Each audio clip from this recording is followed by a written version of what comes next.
Cress Williams as Black Lightning. Photo, Bob Mahoney. The CW Black Lightning arrives on television at a timely moment. Even better, it arrives with a ton of swagger. Based on the DC comic and premiering tonight on the CW, Black Lightning is slick, smart, and infused with a social conscience that feels especially spot on in light of the heightened debate in America about what constitutes racism and how to properly protest racially motivated police brutality. It's the Black Lives Matter of superhero shows. It's a funky 70s crime series. Or maybe it's what happens when comic book TV gets infused with a tiny bit of the spirit of The Wire.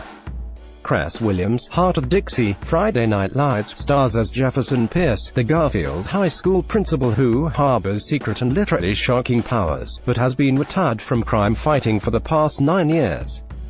If we take the timing as specifically as possible, that means he got out of the game right after President Obama was first sworn into office. Now he is focused on trying to reconcile with his ex-wife, Lynn Christine Adams, and rebuild a peaceful family life with the two daughters, Inissa Nafessa Williams, and Jennifer, a former Disney Channel star China Anne McClain.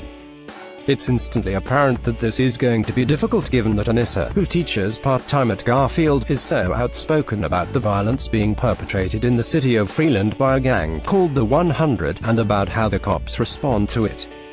Returning violence for violence multiplies violence, adding deeper darkness to a night already devoid of stars.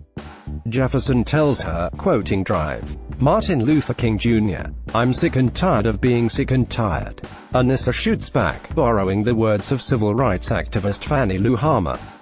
It doesn't take long for both Inissa and Jennifer, a teen who rebels in more typical teen ways, to get on the bad side of the people connected to the 100, forcing Jefferson to go vigilante again and don that suit with the glowing bolts of lightning that streak across the front.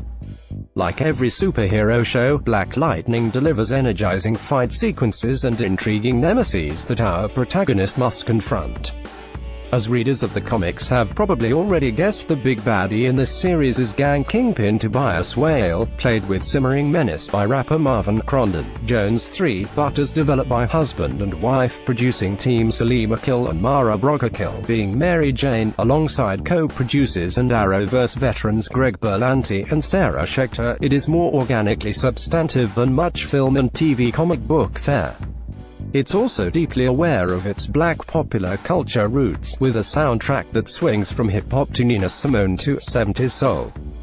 The second episode makes particularly strong use of "Am I Black Enough for You" by Billy Paul during a climactic confrontation between a hyper-confident Black Lightning and a bunch of bad dudes. It's a moment that's both superheroic and superfly. Williams exudes low-key charisma as the noble Jefferson, then cranks up the power accordingly when he morphs into the Justice Seeker with LED eyes. He's perfect for this part. In the first 2 episodes made available for review, Lynn doesn't have much dimension. She's a classic TV wife who looks beautiful, worries about her partner and children, and likes to sip on a glass of wine when she has a moment of downtime. But Jennifer and, especially, Inissa have more intriguing stories, particularly because at least one of them appears to have inherited Daddy's daunting when activated internal circuitry. Even though Williams is the obvious lead, early episodes suggest that the young women will get nearly equal time. Black Lightning arrives on the CW exactly 1 month before Marvel's Black Panther opens in theaters. That puts the show square in the middle of the black superhero boom that began with Luke Cage and Anthony Mackie's role as the Falcon in the Avengers movies. For this and other reasons, it just seems like the right time for Lightning to finally strike on a major network.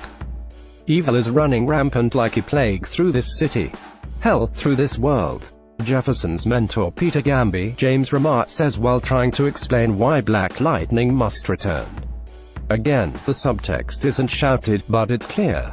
Black Lightning was gone for almost a decade, while Obama was 8 years in power. But now things are a mess. Black Lightning should come back, Gamby implies, so he can start reclaiming some of the power that's been wiped out in the plague. Personally, I'm ready to watch him crank up the shockwaves and get back to doing his thing.